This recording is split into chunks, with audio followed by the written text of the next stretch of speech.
The night he kicked me out of our home, it wasn't the screaming that broke me. It wasn't the betrayal. It wasn't even seeing her, barefoot in my kitchen, wearing my sweater, holding the wine glasses we received on our wedding night. No, it was the way he looked at me as I stood on the porch with a trembling suitcase in my hand. Like I was already forgotten.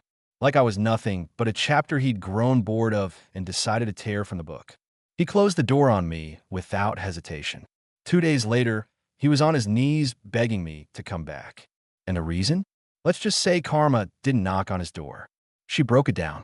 I always believed heartbreak happened slowly, a gradual unraveling, a quiet distance, a few missed calls, a fading spark. But mine didn't unravel. It detonated. It began with a single text message on a rainy Thursday evening, sent from an unknown number, a message that chilled my bones instantly. You should come home. He's not alone. I remember staring at my phone, the water from my umbrella dripping onto my shoes as I stood under the bus stop shelter. The street lights flickered. Cars hissed on wet pavement. The world felt too quiet. I typed back, "Who is this?" No reply, just silence, so loud it made my pulse hammer in my throat. The rational thing would have been call him. Ask. Confirm. Wait. But rationality doesn't survive in the body of a woman who knows, deep down, that her marriage has been a shifting shadow for months. So I went home. I took the bus, walked the last block in the cold, climbed the porch steps with shaking legs. And that's when I heard it. Laughter. A woman's laughter. Inside my house. Our house. I turned the doorknob and stepped inside. The air smelled of lemon candles, the expensive kind I'd stopped buying because we need to save money. My husband stood in the kitchen with a woman I'd never seen before. Her nails painted crimson, her smile soft and wicked. She was wearing my sweater, my favorite one. The cream knit he'd always said made me look adorable. He didn't look shocked to see me. He looked annoyed. "Why are you home early?" he said, not bothering to hide his irritation. I stared at him. What is this?" She leaned against the counter, swirling wine in my wedding glass. "I think you know what this is." My husband, the man who once cried at our wedding vows, didn't defend me, didn't deny it, didn't hesitate. He just sighed and said the words that would echo in my skull for hours. "I think you should leave for a couple of days." Leave? My voice cracked. "For my own home. We need space," he said. "I want to explore this." With her. The woman smirked, biting her lip as if she were enjoying every second. My hands grew cold. "So you're kicking me out?" He shrugged. "Don't make this dramatic." I almost laughed. Dramatic? Being shoved out of my marriage like an unwanted tenant? He grabbed my suitcase, the small pink one I use for weekend trips, and threw in clothes without looking. He tossed it beside me like trash set out on the curb. "I'll call you when we're ready to talk," he said. "Just go." And then he closed the door. Just like that. I stood on the porch with my suitcase, rain mingling with the hot tears burning down my face. The world felt distant, fuzzy, unreal. I walked down the driveway, each step heavy, unsteady. That night, I slept on my sister's couch, numb, shaking, broken. But here's the thing about heartbreak. When it's deep enough, devastating enough, cruel enough, it reaches someone far more powerful than you or the person who hurt you. Karma starts listening, and she takes notes. The next morning, I woke to 6 missed calls from my husband. Ignored everyone. By afternoon, he'd left 4 voicemails. By evening, 3 anxious texts. By midnight, a final message. "We need to talk. It's important. Please come home." I didn't reply. The next day, at 9:07 a.m., he showed up at my sister's door. Not angry, not defensive, but pale, shaking, eyes wide with a fear I didn't understand yet. "I made a mistake," he said, voice cracking. "You need to come home. Please." I crossed my arms. "What?" He swallowed. "Hard. She's gone." I frowned. "The mistress?" He nodded. "Yeah, but that's not the problem." "What is the problem?" He looked over his shoulder like someone was following him. "Something happened last night," he whispered. "Something really bad." I stared at him, ice sliding down my spine. "What happened?" He opened his mouth, but before he could speak, his phone buzzed sharply. He checked it, and all color drained from his face. "What?" I asked. He turned the screen toward me. It was a message. from the same unknown number that texted me 2 nights earlier. Only this time, the message didn't warn. It threatened. You took what wasn't yours. Now it's your turn to lose something. Beneath it, a photograph loaded slowly. A photo taken from inside our house. Of him, standing at the kitchen counter. From an angle only possible if the photographer was inside the walls. My husband began to shake violently. This isn't about her, he whispered. It's about me. About us. He grabbed my hand.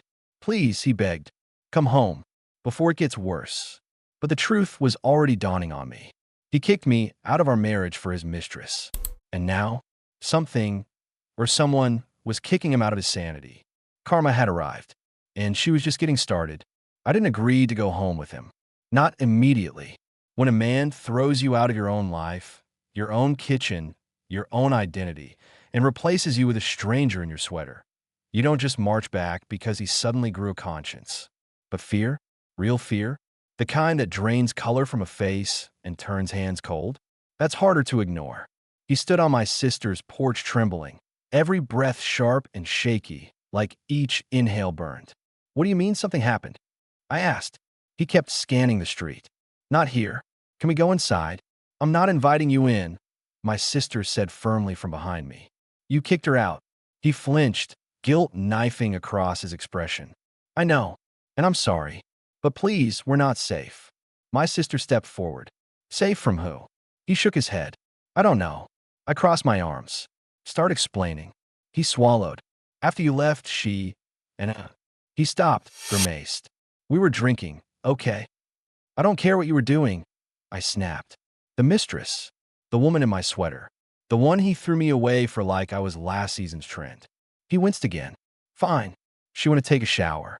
I stayed in the kitchen. I swear I didn't hear anything weird. His gaze drifted into the distance, as if replaying it. Then the house went cold. Cold, my sister frowned. Like someone opened every window at once, he whispered. But nothing was open. I shifted uneasily. He continued, voice cracking. Then she screamed.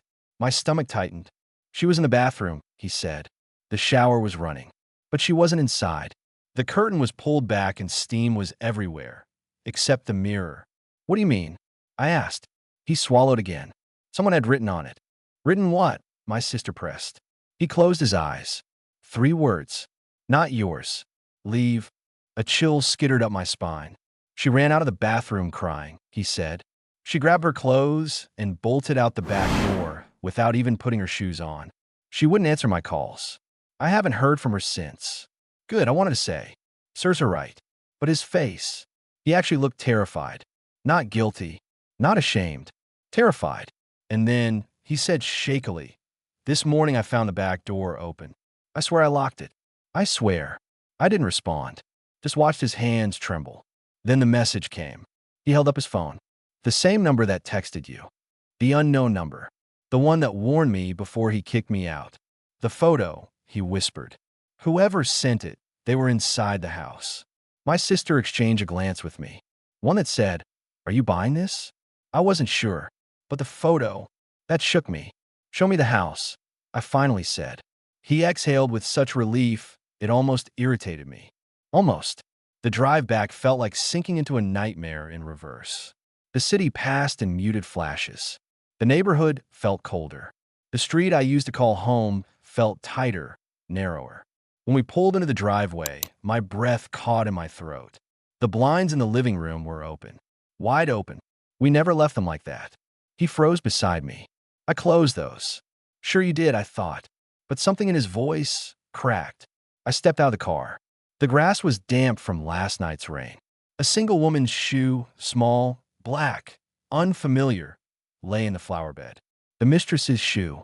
My husband paled. She ran out barefoot. I didn't know she dropped anything. My teeth clenched, not because I cared about her, but because someone had been close enough to watch her flee, close enough to enter again.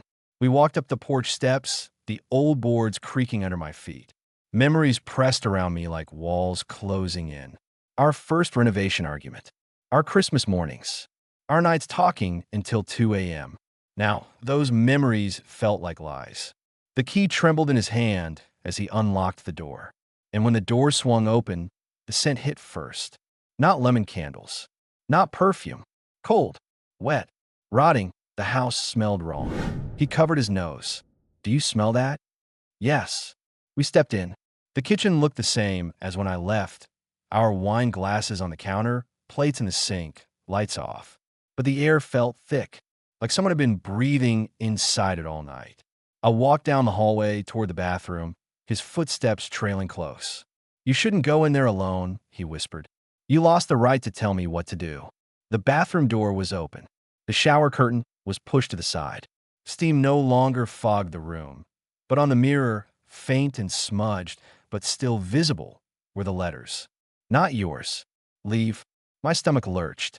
This wasn't something a drunken mistress wrote to scare him. This wasn't a joke. Someone else had been in this house. Why would someone target us? He choked. Us. I turned to him sharply. They're targeting you. He flinched.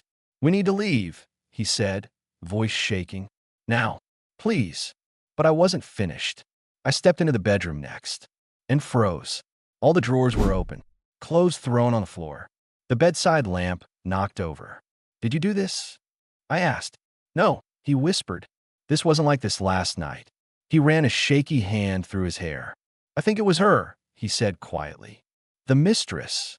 Why? He hesitated. Because she left something before she ran. He reached into his pocket. Someone put this under her clothes. He pulled out a folded piece of paper. My stomach tightened as I unfolded it. It was a photo of my husband, and the mistress, taken from outside our house, through the living room window, the angle impossibly close. And on the back, written in the same jagged handwriting, one more step, and she's next. He looked at me, voice cracking. I think they mean you. My throat tightened, not from fear, from realization. The mistress wasn't the threat. The unknown number wasn't warning me. It was warning him. And whatever this was, it started before the mistress, before the cheating, before tonight. Something had been crawling into our lives long before I noticed. And now, it was stepping into the light. I need to tell you something, he whispered. And the way he said it, I knew this wasn't the worst of it. Not even close. He stood in the middle of our bedroom, trembling so hard his shirt buttons clicked softly against each other. His face, once familiar, once loved, looked ghostly, as if whatever he needed to confess was already choking him. I need to tell you something, he repeated. My hands curled into fists. Then say it. He opened his mouth. Silence. Not hesitation, fear. I didn't cheat on you first, he whispered. I blinked. What? He squeezed his eyes shut like bracing for impact. It didn't start with her. My pulse hammered under my skin. Then who did it start with? He swallowed hard, throat bobbing. With us, he said. With our marriage. Be specific. I snapped, my voice cutting through the thick air. He took a deep breath, and the truth spilled out like poison. Everything started falling apart months ago, long before she came into the picture. His voice cracked, because someone was already inside our life. My breath hitched. Inside how? He looked at the mirror, still smudged with the chilling message. That writing on the glass isn't new, he said. It's just the first time you've seen it. The room spun. What are you talking about? I demanded. He sank onto the edge of the bed, burying his face in his hands. Do you remember when our bedroom door kept opening at night? I frowned. We thought it was a draft. It wasn't. A cold ripple slid down my back. Do you remember the time you said your jewelry box was open? The time your photo albums were moved? The time your laundry was on the floor when you swore you folded it? My heart thundered. You told me I was being forgetful. I lied, he whispered, because I didn't want you to panic. He lifted his head then, eyes glassy with something I'd never seen on him before. Shame.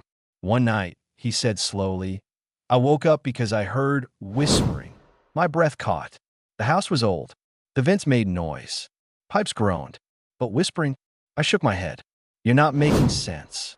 He stood suddenly, pacing like a trapped animal. I got up, walked down the hallway, and then he paused, voice tightening. I saw someone at the bottom of the stairs. My pulse spiked. Saw who? He shook his head. I didn't see their face. Just a shadow. Short. Small. Like a teen. Or a woman. Why didn't you tell me? His voice cracked. Because they ran. And when I checked the doors, everything was locked. I thought maybe it was a nightmare. He dragged a hand through his hair. But then things kept happening. What things? The TV turned on at 3 a.m. once. Full volume. Nearly blew my eardrums out. You slept through it. I don't know how. I stared at him. I thought you just left it on. No. His voice rose. It turned on by itself. And the lights in the hallway flickered for weeks. I kept replacing bulbs. I kept saying it was electrical. But it wasn't, I whispered. He shook his head. And then it got worse. I took a step back. Worse how? He exhaled shakily. I found your diary open on the couch. Not just open to the page where you wrote about feeling lonely. My chest tightened painfully. That diary was hidden. I know. And you thought I left it out? Yes, he admitted, guilt washing over his features. But then I realized someone else must have touched it. Someone who wanted to understand you. Or hurt you. The room felt like it was shrinking. He stepped closer, slowly, carefully, as if approaching someone who might shatter. I should have told you, he said. But I didn't want to make you afraid. I wanted to protect you. I thought if I ignored it long enough, it would go away. I stared at him, at the man whose betrayal had nearly drowned me. You lied to me, I said quietly. For months. I know. And then you kicked me out, I added. He swallowed. I know. Why? His voice broke.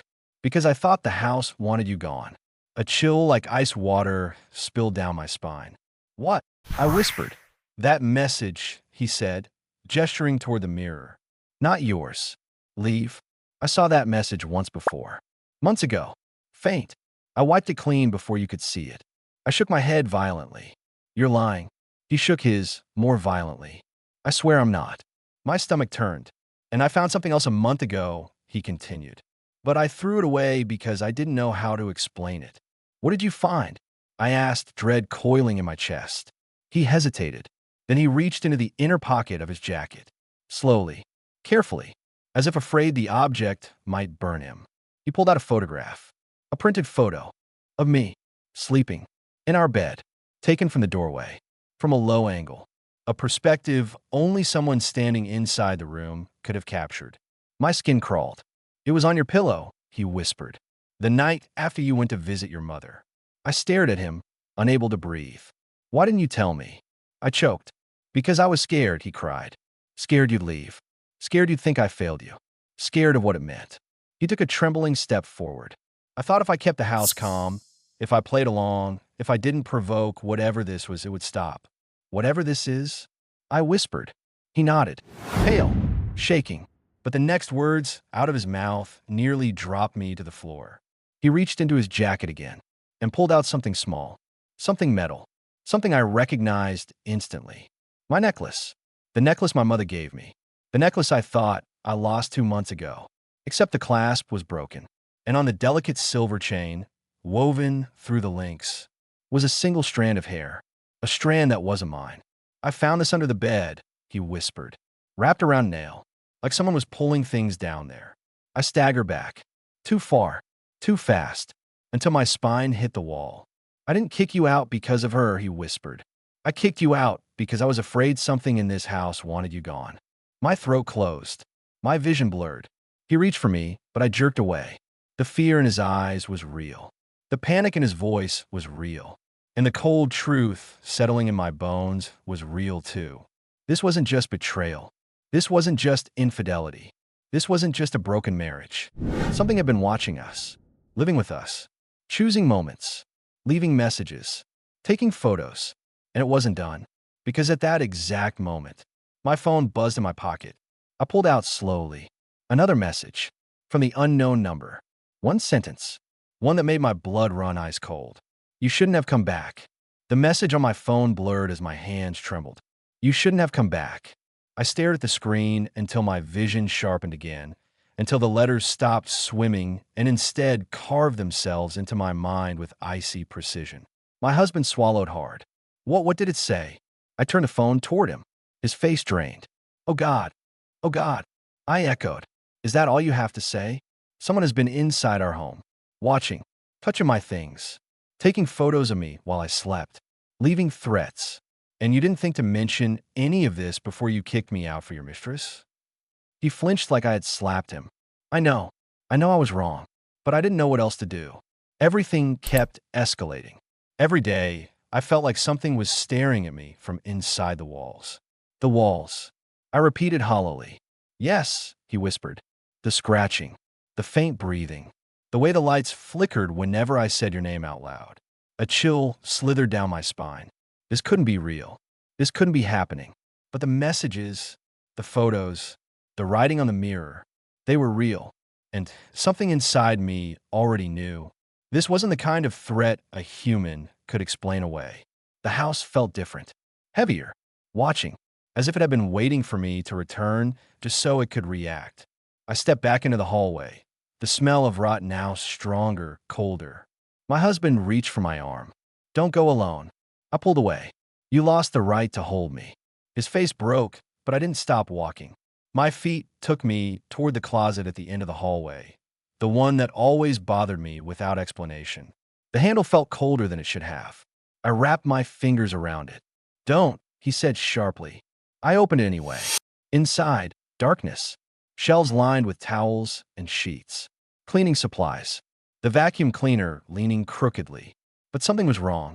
The back wall looked uneven, like the plaster had been tampered with. I crouched, leaned closer, and my breath caught. A small gap in the baseboard, barely an inch high, but large enough for something, to slip paper through, or watch, or reach. My heart hammered. I reached for the baseboard. Stop, my husband yelled, grabbing my wrist.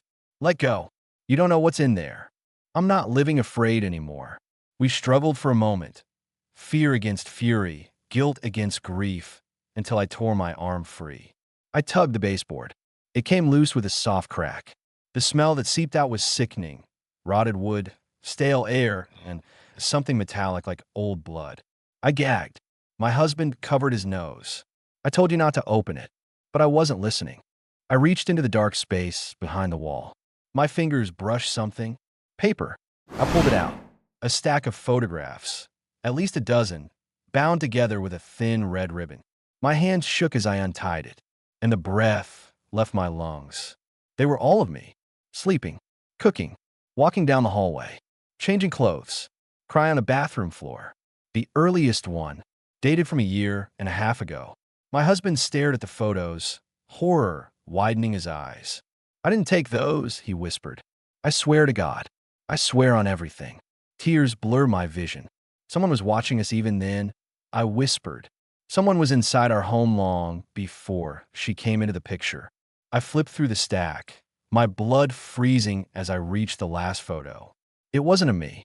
It was of him, standing in the living room, back turned, head slightly tilted, as if he was listening to someone whisper behind him. Only he was alone in the picture, or should have been, in a shadow behind his shoulder. Something was there. Not a figure, not a face, a shape, twisted, wrong, bent at an angle that didn't match anything human. My stomach lurched. I dropped the photo. We have to go, he whispered, voice shaking violently. Something is in this house. Something. He stopped, because at that exact second, the hallway lights flickered. Once, twice, then went black. The house exhaled.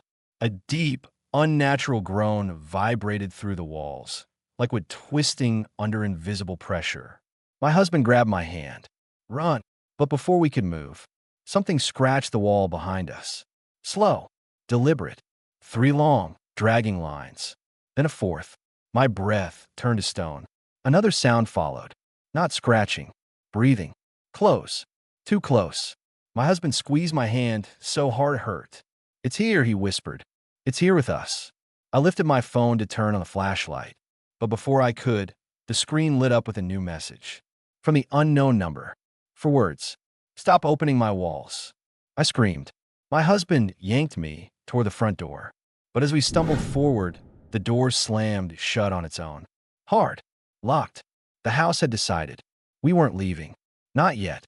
The front door rattled in its frame as my husband threw his weight against it again. Locked. Bolted. Immovable. He slammed his shoulder into it a 3rd time. Come on, open. Nothing. Just the echo of his desperation meeting a force that did not care. I backed into the wall, clutching the photos to my chest, my heart pounding so violently I could hear it over the silence. The flashlight on my phone shook in my hand, casting frantic, unstable shadows across the hallway. "It's not the lock," I whispered. He turned to me, breath ragged. "What?" "It's not the lock," I repeated, voice trembling. "The door didn't just close. It's sealed."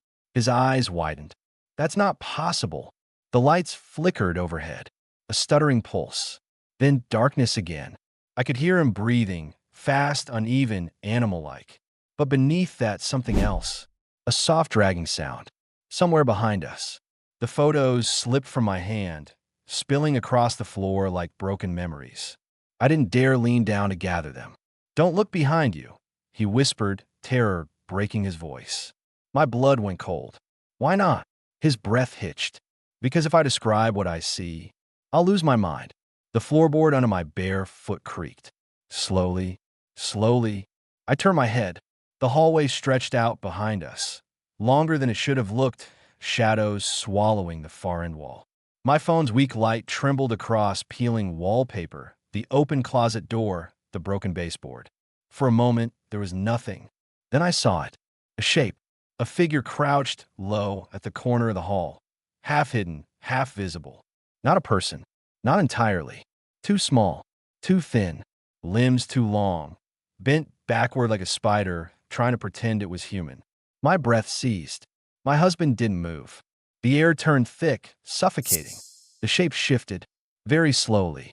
Its head tilted, and tilted, and tilted, until two impossibly dark, featureless pits stared back at us. My throat closed. "No, no, no, no," my husband whispered, backing away from it, dragging me with him. Suddenly, it scuttled. Fast. Across the wall, not the floor. Its limbs clung to the wallpaper like wet threads. It moved with jerks, too sharp, too unnatural. Every motion a silent scream in my mind. I choked out a sob. The air smelled like rot. My husband grabbed my hand and pulled me toward the kitchen. "Move!" We sprinted, bare feet slapping the hardwood, adrenaline crashing through us.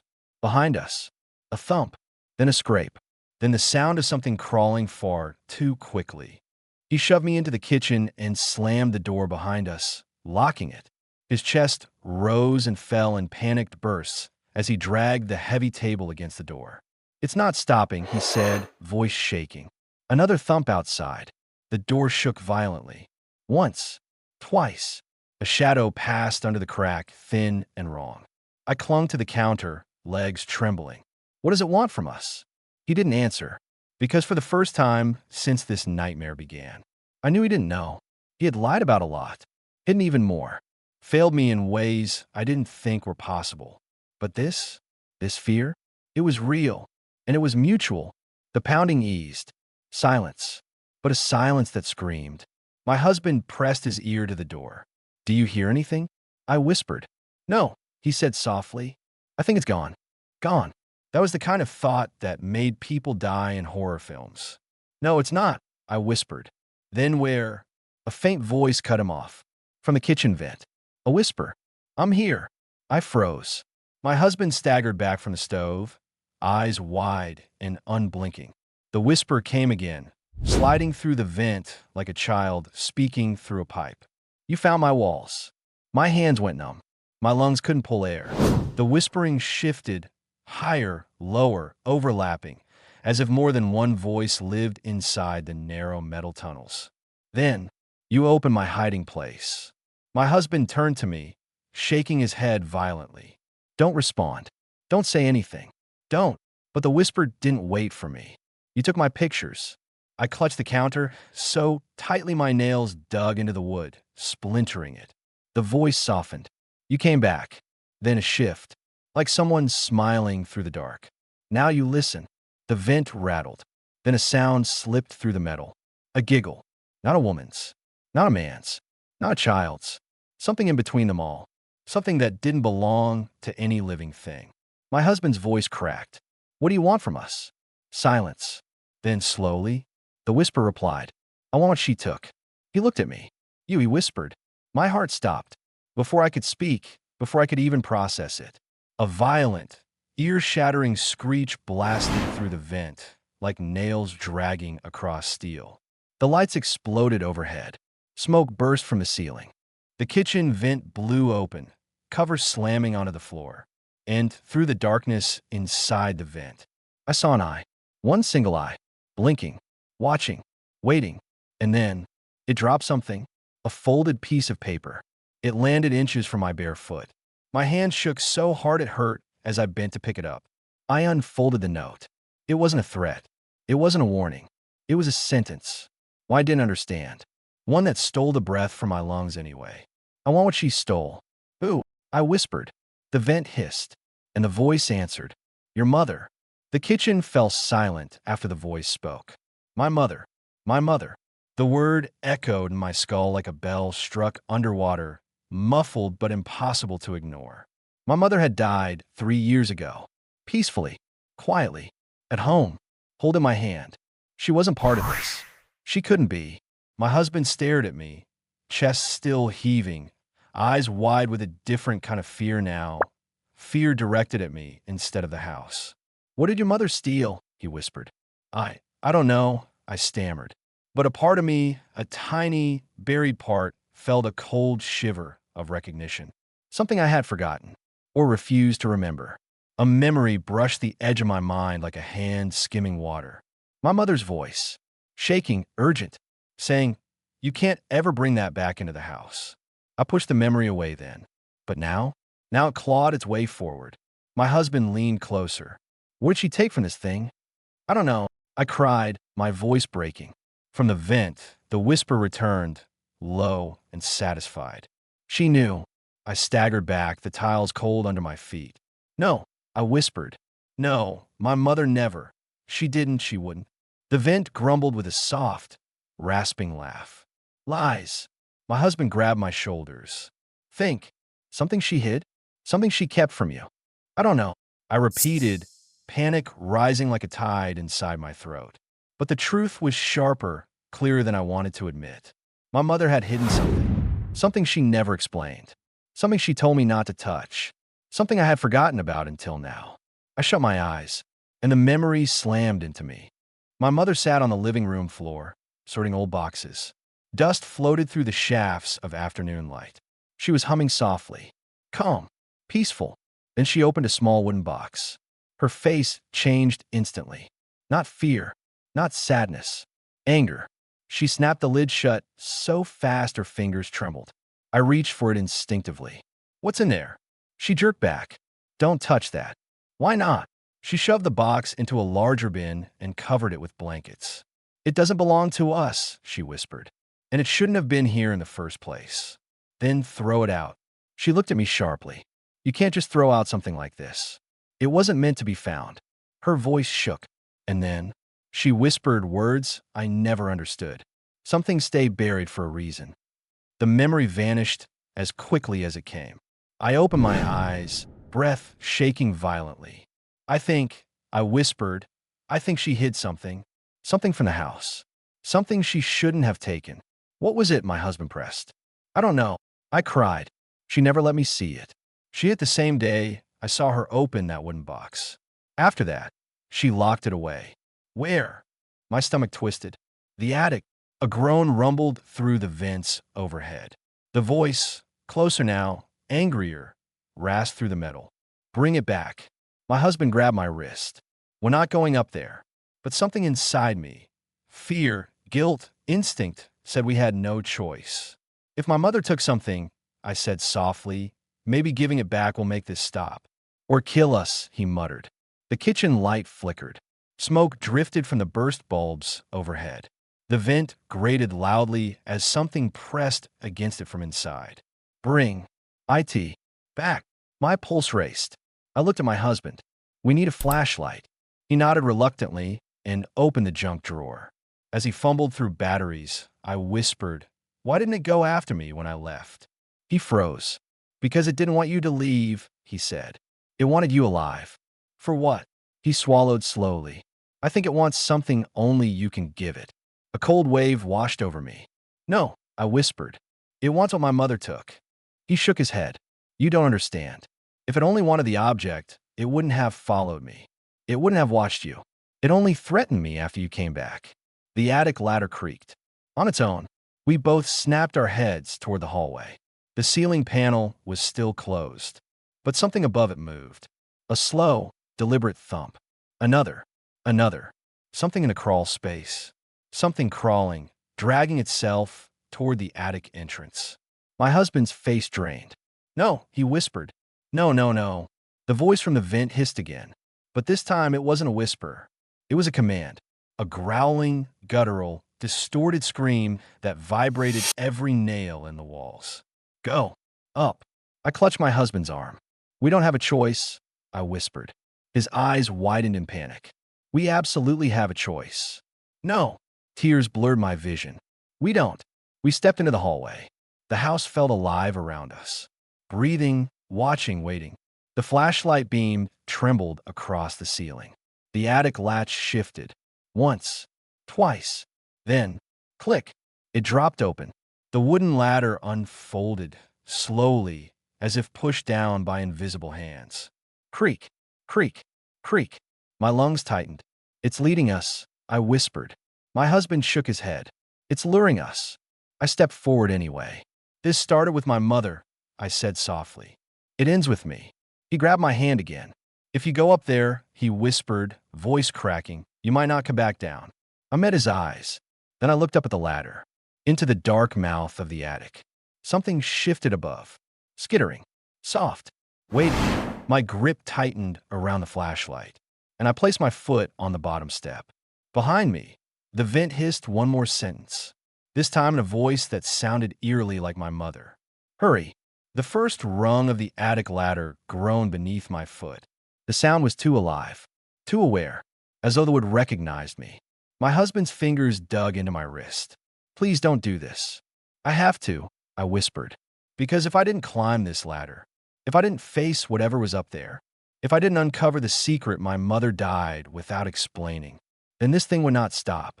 Not at shadows, not at threats, not at walls. It wanted something, something she took, something I was expected to return. That I lifted my foot to the next rung. The ladder creaked. Another step, another. The air grew colder with each foot of elevation, like the temperature dropped a degree every time I climbed closer. My breath fogged in front of me. The beam of the flashlight trembled, scattering against dust motes suspended in thick, still air. Halfway up, a sound drifted from the attic. A soft dragging noise. Slow, deliberate, as if fingernails pulled across old insulation. My skin crawled. What if it's waiting? My husband whispered behind me, voice thin with terror. It is waiting, I murmured. But not for you. This truth terrified him more than any monster could. When I reached the top, the flashlight beam cut into darkness, revealing the low, cramped crawl space filled with boxes, plastic bins, old holiday decorations, and shadows too dense for the small space. The opening yawned in front of me like a throat. I took a breath and hoisted myself inside. The wood under my palms felt wrong, soft, almost damp, like it had absorbed too much fear over the years. My husband stayed at the bottom of the ladder, trembling, gripping the sides so tightly his knuckles whitened. Don't go too far, he whispered, but the attic swallowed sound. His voice faded the moment I stepped inside. I crawled forward, the flashlight beam slicing through darkness in narrow arcs. Dust rose with each movement. Spiderwebs brushed my cheeks. The air smelled stale, like mold and secrets. Then, a faint knocking sound from the far corner. 3 knocks. Pause. 2 knocks. Pause. 1 knock. My heart pounded. That pattern, I murmured. My mother used to knock like that. 3, 2, 1. When she wanted me to let her in my room without waking my father. The attic walls seemed to press closer. Mom, I whispered before I could stop myself. Silence. I crawled deeper. Boxes filled the narrow path. Old photos, winter clothes, forgotten books, my childhood art projects. I pushed past them, searching for the wooden box from my memory. The flashlight beam finally landed on it. A medium-sized wooden chest, carved with swirling patterns. Patterns I had never recognized as a child. But now they looked like runes, symbols, warnings. The chest was covered in dust, but not untouched. A streak ran through the dust, as if fingers had traced the lid recently. My stomach dropped. I reached out with shaking hands. The wood was ice cold, almost painful. My mother's voice echoed through my memory. You can't ever bring that back into the house. Back into the house. Back, meaning it came from somewhere. This attic. This building. My husband's fearful whisper floated faintly up from below. Do you see anything? But I couldn't answer. My breath hitched as I slowly lifted the lid. The hinge groaned. Dust fell like ash. Inside, not jewelry, not letters, not keepsakes. Bones. Small bones, wrapped in faded cloth. And beneath them, something else. A tiny, delicate bracelet made of braided red thread, tied in a loop. A child's bracelet. My pulse stopped. What is this? I whispered. A deep, dragging sound moved across the back of the attic. I froze. The beam of my flashlight flickered. Something was shifting into shadows. Something large, yet crawling low. Something that scraped against the wood like it was dragging limbs not built for walking upright. My husband called my name. It sounded far away. Too far. I turned the flashlight toward the sound. Dust puffed as something moved closer. My breath shook. Who are you? I whispered into the dark. A whisper answered. I belonged to her. My blood froze. Belonged to who? Silence. Then, your mother. No, I whispered, backing up. No. She would never. She didn't. The voice hissed, slithering through the attic walls like smoke. She took me. She hid me. She trapped me. My throat tightened. Why? Why? A low rumble vibrated through the floorboards. Because something was crawling out of the dark. Closer. Closer. The first thing I saw was a hand. Thin. Elongated. Bent wrong. Dragging sharp nails through the wood. Then a second hand. Then a head. Tilted too far sideways, hair hanging in tangled curtains. My husband yelled my name again, this time louder, panicked. But the creature in the attic spoke first. She stole me from the walls. I shook my head violently. She wouldn't. She couldn't. She sealed me in this box. The creature crept closer, its limbs cracking with unnatural angles. But now you opened it. My heart dropped. My palm went sweaty around the flashlight. No. I whispered. No, no, no. A long arm shot forward, slamming the box lid shut with a deafening crack. The creature's voice twisted, rising to a chilling hiss. Now I'm free. The attic shuddered as the box slammed shut. Dust rained from the beams overhead. My breath hitched, sharp and panicked. The creature's silhouette loomed just beyond the flashlight beam. Wrong angles, twisted limbs, hair like dripping shadows. Slowly, painfully it straightened, not fully upright. Its spine bowed, shoulders hunched, neck bending like a vine searching for light. I scrambled backward until my spine hit a post. My husband screamed from below, "Get down! Get out of there!" But I couldn't move. I was frozen, pinned. The creature inhaled, a slow, rattling sound, like air passing through dried leaves. Then it exhaled a voice that wasn't quite a whisper, wasn't quite a growl. Your mother took everything from me. I clutched my chest. No, she would never. She trapped me. It hissed. She stole what was mine. The red thread bracelet glimmered faintly in the dim light, peeking out from beneath the cloth-wrapped bones. A child's bracelet. My stomach clenched. I don't understand. I whispered. What'd she take from you? What do you want from me? The creature's head twitched so violently, I heard crack. My daughter. The word froze my blood. Daughter. My heart hammered in my throat. What are you saying? The creature's long fingers curled, scraping the wood. She took my child, hid her bones, locked her in that box, and left me in the walls. I stared at the chest, at the bones wrapped in cloth. Those bones. My voice broke. They're your child? The creature lifted its face fully for the first time. And even in the dim, trembling light, I saw it clearly. Features sharp and sunken, eyes black and hollow, skin stretched tight across bones. A mouth too wide, but it was the emotion behind it. The anguish. That paralyzed me. It didn't look like a monster. It looked like something rebuilt from pain. She took her from me, the creature whispered. Took her from the walls. Took her from my arms. I clamped a trembling hand over my mouth. My mother, my sweet, gentle, loving mother, had taken bones from a creature hiding in the walls of this house. Why? How? For what purpose? The creature sank closer, its limbs folding under it like a spider settling to pounce. Now you will return her, it said quietly. You will give me back what she stole. I can't, I stammered. I don't know how. Then I will take something of hers. My breath froze. Something of hers? I repeated. You. My heartbeat thundered so loudly I thought the house shook with it. The creature took another step closer, hands dragging, nails tearing thin grooves into the wood. I scrambled backward, knocking over boxes, my flashlight beam shaking violently. Below me, my husband shouted, "Come down now. Jump if you have to." The creature's voice sharpened. She kept you from me. She raised you in my house. She fed you my air. Its head jerked sideways. You lived in me. I shook so violently I dropped the flashlight. The attic plunged into half-shadow. The creature's outline blurred at the edges as it crawled closer. I didn't know. I choked. I didn't know any of this. Please. You opened the box. The attic floor shook. I screamed.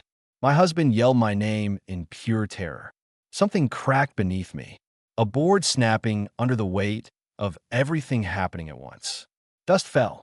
Wood splintered. The creature lunged. I scrambled backward, feet slipping. My hand hit something metal, a hook in the beam above, and I grabbed it instinctively. The creature's long arm swiped the air inches from my face. I dangled halfway between the attic floor and empty space, my legs kicking above the ladder's mouth. "Let go," my husband cried. "I'll catch you." But the creature was reaching again, fingers outstretched, nails scraping the beam above my head. "Bring her back to me." The beam cracked. My grip slipped. I fell, hard, straight down the ladder. My husband caught my upper arm, but the impact knocked both of us to the floor. We hit the hallway in a heap of limbs and panic. Above us, the creature shrieked, a sound so loud and unnatural it vibrated the air. I scrambled up, breath ragged. "We need to get out," my husband yelled. "Now!" We grabbed each other's hands and ran for the stairs. But halfway down the hallway, every door in the house slammed shut at once. Bang, bang, bang. Then the front door unlocked. On its own, slowly, quietly, invitingly. My phone buzzed in my pocket. A new message from the unknown number. But this time, it wasn't a threat. It was an address. A single street name I hadn't seen in years. The place where my mother grew up. And beneath it, "You want answers? Cool me." The creature shrieked again above us. But then it stopped. Silence swallowed the house. Then, softly, almost gently, a whisper from inside the walls. "Bring her home." The address on my phone pulsed like a heartbeat. A street I hadn't heard in years. A neighborhood I hadn't visited since childhood. A place my mother refused to drive past, even when it added 20 minutes to our route. Her childhood home. My husband stared at the screen. Why would it send you there? My throat felt tight, because whatever my mother took, whatever she tried to hide, it started in that house. Above us, the attic creaked, slowly, as though something shifted its weight, as though it listened. I shoved the phone into my pocket. "We're leaving." He grabbed my arm. "What if it follows us?" "It already has," I whispered. Something scraped inside the walls. A slow, dragging movement that made my skin crawl. We ran, down the hallway, down the stairs, through the living room. The front door, open moments ago, now stood half closed, as if the house itself were deciding whether to let us go. My husband pushed it. It didn't budge. He shoved harder. Nothing. The hinges whined. A deep, groaning sound rose from inside the frame, like with choking on something it didn't want to release. Then, a whisper drifted from behind us. "Bring her bones." I froze. "No," my husband whispered. "We are not taking bones." The house trembled. Walls flexed, boards shifting beneath our feet. "Bring her home." My blood iced. We sprinted back up the stairs, every step a heart-hammering thud, and into the attic entrance, still gaping open. The box sat there, closed, silent, waiting. I didn't want to touch it. Every instinct screamed that the thing inside was watching me through the walls, breathing with me, waiting for the moment I lifted the chest. My husband swallowed hard. "It's just a box." "No," I whispered. "It's a grave." He flinched, but there was no time. Something crawled across the attic floor overhead. Fast, frantic, scraping closer. I grabbed the box. It felt cold through the wood. Too cold. My husband pulled me toward the stairs. We ran. The house reacted instantly. Lights blew one by one. Pictures fell off walls. Doors slammed open, then shut, then open again. It screamed. Not through the vents. Not in whispers. Through the entire structure. A howl of wood twisting, and air rushing, and something ancient waking. "Gio," my husband yelled. We hit the front door again. This time, it flew open before we touched it. We stumbled into the sunlight. Bright, blinding, warm. A violent contrast to the cold nightmare behind us. For a moment, everything was still. Then the door slammed shut behind us with a force that rattled the beach. Silence. My husband doubled over, hands on his knees, sucking in air. I never want to go inside that house again. But I wasn't looking at him. I was looking at the box in my arms. The wood had warmed. Faintly, like something inside recognized the sun. A chill rippled over my skin. "We have to go," I whispered. "Where?" I lifted my phone. The address. His expression twisted. "You want to follow the directions of a demon?" "If I don't," I said, "it'll come for us. It'll come for me." His breath shook. He didn't argue. We got in the car. The box sat in my lap. Every bump in the road felt like it breathed with me. As we drove away, I looked back at the house, the home I once loved, and saw the curtains shift. Not from wind, from someone or something pulling them aside to watch us leave. The drive to my mother's childhood home felt endless. The farther we got from our neighborhood, the more the air shifted. Warmer, heavier, almost humid. "You okay?" my husband asked quietly. "No," I admitted. He nodded. "Me neither." For the first time in days, I felt a sliver of something like the man I once loved sitting next to me. Fear had stripped us bare, but fear wasn't enough to rebuild a marriage. We drove deeper into old streets lined with sagging houses and dying trees. I remembered vague pieces, holding my mother's hand as a little girl, begging her to tell me about her childhood. She never did. She always said, "That house was never mine." Now I finally understood why. We turned down the last street. My stomach dropped. The house was still standing. Barely. A two-story structure with peeling paint, boarded windows, and wild, overgrown grass. Vines crawled up the walls like veins. My breath shuddered. My husband parked. "This place looks abandoned for decades." It wasn't, I whispered, staring at the front door. It was waiting. I stepped out, box in hand. Wind rustled the dead grass. The front gate squeaked open as if pushed by an unseen hand. My pulse hammered. We walked up the path. Every step felt wrong. Too soft, like the ground was breathing beneath us. At the porch, I hesitated. The front door opened. By itself. Long, slow, and groaning. My husband grabbed my arm. "No, this is insane. We're not going in." A figure appeared in the doorway. My breath caught. It wasn't the creature. It wasn't my mother. It was an old woman. Thin, pale, gray hair in a loose braid. She stared at me with wide, eerily familiar eyes. Eyes like my mother's. When she spoke, her voice creaked like the floorboards. "Took you long enough." My breath caught in my throat. The woman standing in the doorway. Frail, pale, eyes too knowing. Cannot be real. My mother's only sibling, my Aunt Mara, died when I was 12. A car accident. Closed casket. But the woman in front of me, standing in the rotten doorway of my mother's childhood home, looked exactly like her. Older, yes. Thinner, but unmistakable. My husband whispered, Who is that?" I swallowed hard. "My aunt." He stared. But I thought. So did I breathed. Her eyes, gray, milky, empty, yet aware, shifted to the wooden box in my hands. "You brought her," she rasped. "Her," I whispered. She turned and walked inside, motioning for us to follow. My husband grabbed my arm. "No, absolutely not. This is beyond dangerous." "She knows," I said softly. "She knows what my mother hid, Or she's part of it, he hissed. But the house groaned behind us, as if warning us that going back was not an option. I stepped forward. The floor inside was warped and soft under my feet, the air thick with mildew and something darker. The walls pulsed with shadows, wallpaper peeling like skin. My aunt walked slowly, barefoot, her feet making no sound. "Your mother always said you were the brave one," she croaked.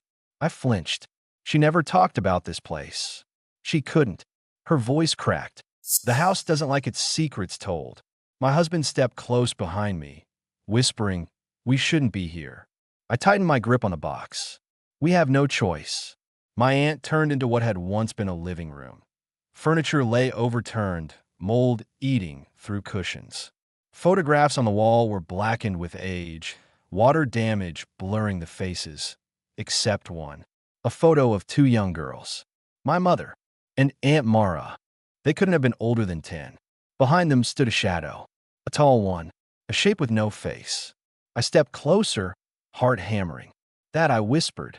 "That was here." My aunt didn't look at the picture. She stared at the floor. "This house was never empty," she said. "Never silent. Never safe." My skin prickled. "My mother took something from something in our house," I said. "Something in the walls." My aunt finally turned. Her eyes were wet. "She didn't steal it." I frowned. "What do you mean?" "She rescued it." My chest tightened. "Rescued?" My aunt took a fragile step toward me. "When we were girls, something lived here with us. Something our mother invited." She shuddered. "An old spirit. A hungry one." I swallowed. "What kind of spirit?" Her eyes flickered to the box. "The kind that trades." My blood chilled. "Trades what?" "Children." My throat went dry. "It takes one child in exchange for protecting the house. But sometimes," her voice trembled, "sometimes it wants more." She pointed to the bracelet inside the box. "That belonged to its daughter." I shook my head. "Its daughter?" "Yes." Her thin hand trembled as she pointed at the ceiling. "She died in the walls of this house long before I was born. The spirit kept her remains close, kept her safe." Her eyes softened. "Your mother knew that. Then why did she take the bones?" I asked, voice cracking. "What was she trying to do?" Aunt Mara took a deep breath. "Because it tried to take you." My heart stopped. My husband's sharp inhale cut the air behind me. "Me?" I whispered. "Yes." My aunt touched her chest. "When you were born, the spirit came to your mother. Offered protection. Promised your childhood free of pain, free of illness, free of fear." Her gaze turned hollow. "But the price was you." I stumbled back a step. "No, no, my mother would never." "She refused," my aunt snapped. "She fought it. She prayed. She hid you. She begged." Tears stung my eyes. "She brought you into this house once," Aunt Mara whispered. "For a funeral. You were only 2. I shook my head. "I don't remember." "You wouldn't." Her voice cracked. "The spirit tried to claim you right there in the hallway. Tried to pull you into the walls." My blood iced. "She dragged you away." "She ran. She took the daughter bones from the spirit's nest and sealed them in that box. She trapped the spirit's grief, its power, its anger." The box suddenly felt like it weighed 1,000 pounds. "So it couldn't take you." My aunt wiped a tear from her cheek. "She saved you." I sank to my knees. "All this time, all these years, my mother fought something I never knew existed. Protected me from something that believed I belonged to it. But it followed me," I whispered. "It found my house." "Of course it did," my aunt said softly. "You lived in a house built on its ground." I looked up sharply. "What?" "This entire neighborhood," she whispered. "All of it. Built over its territory." My pulse thudded painfully in my ears. "So what does it want now?" Aunt Mara stepped closer, lowering her voice. "It wants to finish what it started." A pause. "It wants its daughter's bones returned to its home. And if we give them back?" I asked, trembling. "Will it stop?" She closed her eyes.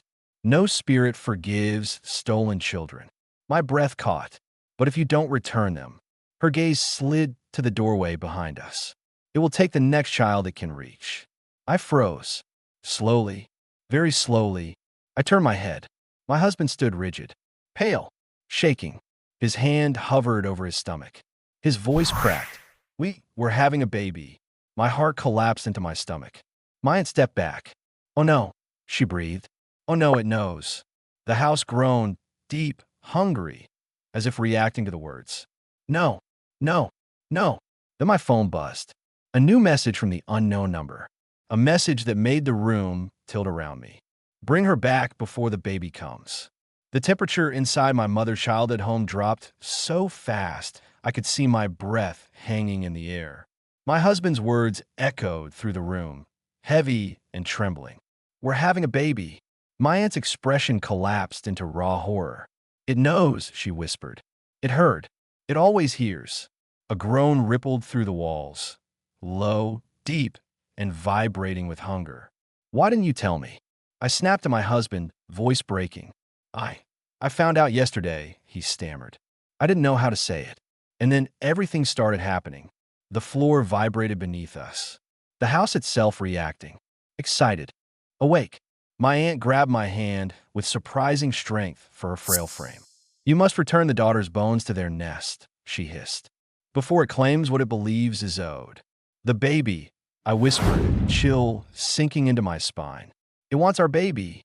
My husband stepped in front of me, panic twisting his face.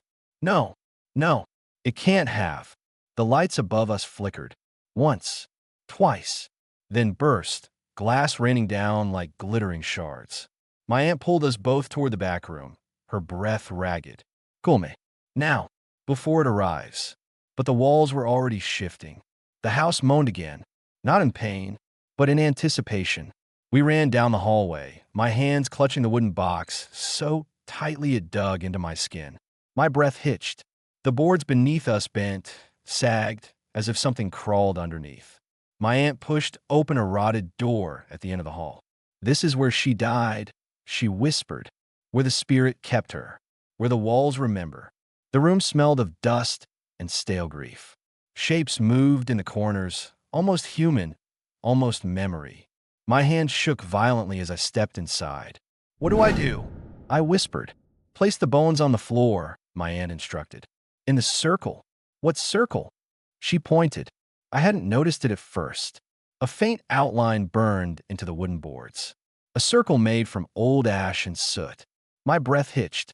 I knelt, slowly, carefully, and opened the wooden box. The cloth-wrapped bones shivered under my touch, as if they were waking. My husband hovered close behind me, trembling.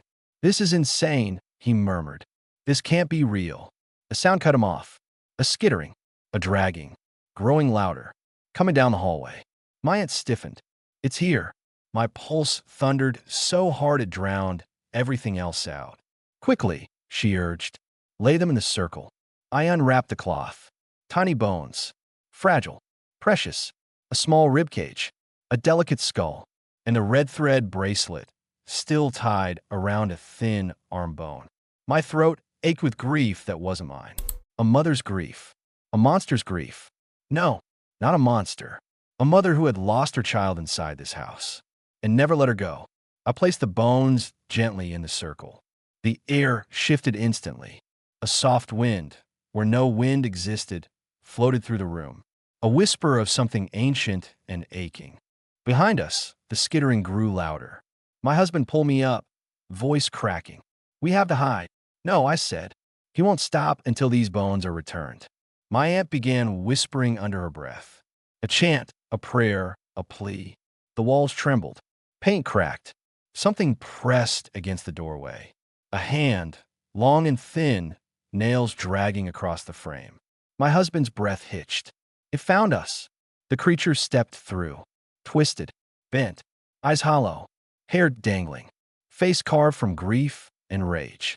But beneath all of that, a mother, her gaze fixed on the bones in the circle, then on me, then on my stomach. My husband stepped in front of me protectively, shaking. "Stay away," he whispered. "Stay away from our baby." The creature tilted its head. Her limbs cracked. Her voice rasped. She took my child. My aunt stepped between us, trembling but steady. And she saved hers. The creature hissed, loud and furious, rushing forward. My husband grabbed my arm, pulling me back. But I didn't move. I stepped toward the creature, toward her pain. My husband screamed my name, but I lifted a hand and whispered, "I'm sorry." The creature froze. Her hollow eyes widened. Her mouth parted. "I'm sorry my mother took your daughter," I whispered, tears spilling down my face. "I'm sorry she trapped you. I'm sorry you suffered alone. I'm sorry you lost her." Something inside the creature cracked. Not anger this time. Something softer. I knelt beside the circle and placed my hand over the tiny skull.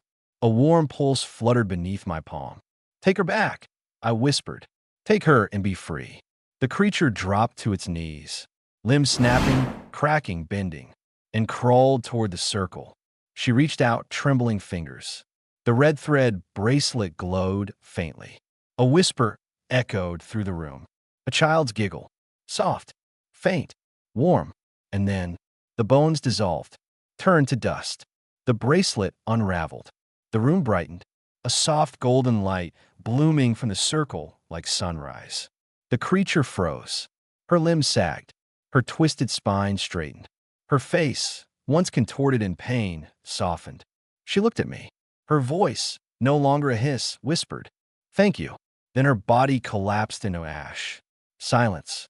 The house exhaled, a long, deep sigh, as though a weight hundreds of years old lifted from its beams. The walls stopped trembling. The air warmed. The skittering vanished. It was over. My husband sank to the floor, sobbing in relief. My aunt crumpled against the doorframe, whispering prayers under her breath. And I stood in the center of the room, breath shaking, hands trembling but alive. Alive. The house had released us. Finally, we left the house without looking back. As we drove away, my phone buzzed one last time. A final message from the unknown number. "She is home." I stared at the screen, a tear slipping down my cheek. For the first time since the nightmare began, the message didn't scare me. It comforted me. I placed a hand over my stomach. The child inside me kicked. Alive, safe, protected, not by fear, by closure, by peace, by a promise kept. My husband reached for my hand, voice soft with awe and remorse. "We'll do better," he whispered. "For the baby. For us." I squeezed his hand gently. Maybe we would. Maybe we wouldn't. But for the first time in a long time, I felt free to decide. And as we drove into the dawn, leaving the cursed house and its grief far behind us, I whispered into the quiet morning, "Rest now.